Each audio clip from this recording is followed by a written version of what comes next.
Visual Perception by Natalie Miller. Imagine you're this guy. Your whole world is black and white, nothing ever moves, and everything is two-dimensional. Luckily, we humans don't have to worry about that because we have visual perception. Visual perception is the ability to interpret the surrounding environment by processing information that is contained in visible light. Or in other words, how our brains interpret what our eyes see and turn it into reality. The information we get from our eyes is not actually what our brains interpret it as. Our brains go through a long process in order to turn simple information into our fast-moving reality. When light strikes the retina of the eye, the retina then sends visual information in the form of electrical signals to parts of the brain, including the visual cortex. Lots of information reaches the eye, but about 90% is lost before it makes it to the brain, so your brain has to rely on about 10% of the information that reaches your eye.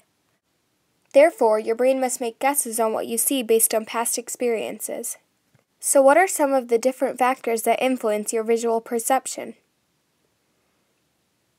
Emotion plays a huge role in our visual perception. People with different emotions perceive things differently. For example, a person who is sad, angry, or in a generally negative mood will most likely perceive a hill as steeper than a happy person would. Why does this happen? When your emotions change, many chemicals are released into your body and change your perception, how you judge people, and what you focus on. Global local perception. Have you ever heard the saying, "Can't see the forest for the trees"? It means only noticing the small details. Local means to focus on the small details, and global is focusing on the big picture. A local response would be trees, because if you look at one small detail, a tree, it's a group of trees. A global response would be a forest because you look at the big picture. Studies have shown that people who are in a positive mood are more likely to give a global response, while people who are in a negative mood are more likely to give a local response.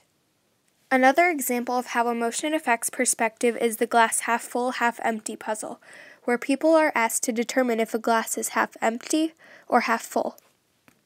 People often assume that people who think the glass is half empty are pessimists, and people who think that the glass is half full are more of optimists.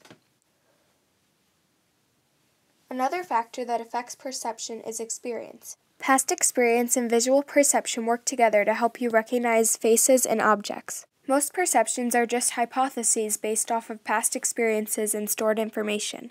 Your brain is constantly making predictions about the people and objects around you. These two things are called object recognition and facial recognition.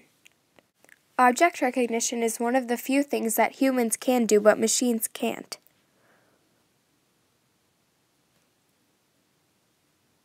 Humans use shape, color, and inherent features to determine what an object is.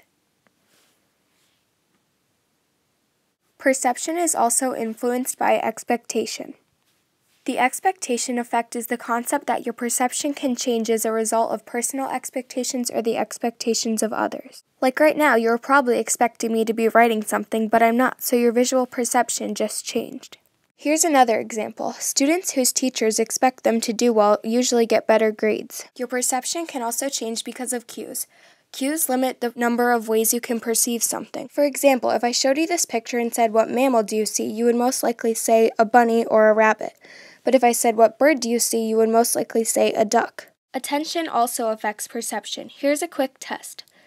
I'm going to write 6 letters on here. In your mind, decide which letter was purple. You will only see the letters for a few seconds, so pay attention. If you guessed C, then you're correct. Easy, right? But did you notice there were 7 letters, not 6? Most likely you didn't. It's hard for your brain to keep track of so many things at once. Sometimes when you're paying so much attention to one thing, you don't even notice something else happening. The vase and two faces illusion also shows how attention affects perception. When you switch your attention from the face to the vases, your perception changes. POD. For my POD, I conducted a survey with 4 questions about visual perception. I received a total of 60 responses. For my first question, I asked people what they saw when they looked at this picture. 27% saw an older lady, 47% saw a young lady, 18% saw both, and 6% saw other. By other, I mean horse and seahorse. Almost half the people I surveyed saw the young lady. This just proves how people perceive things differently.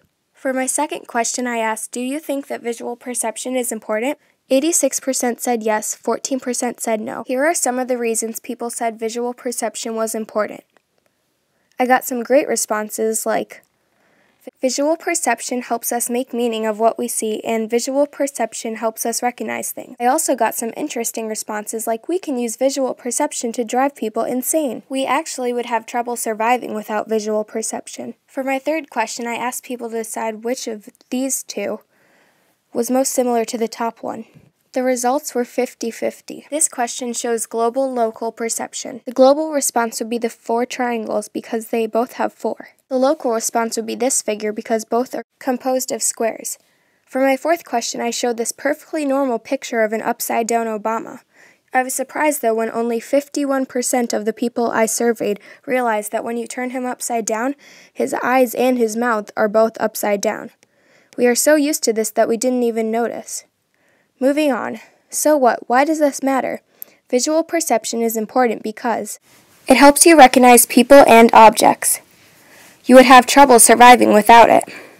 It helps you understand your environment and see motion. Now what? What can you do now that you know this information? Try to change your perception when you look at things. Can you see it another way?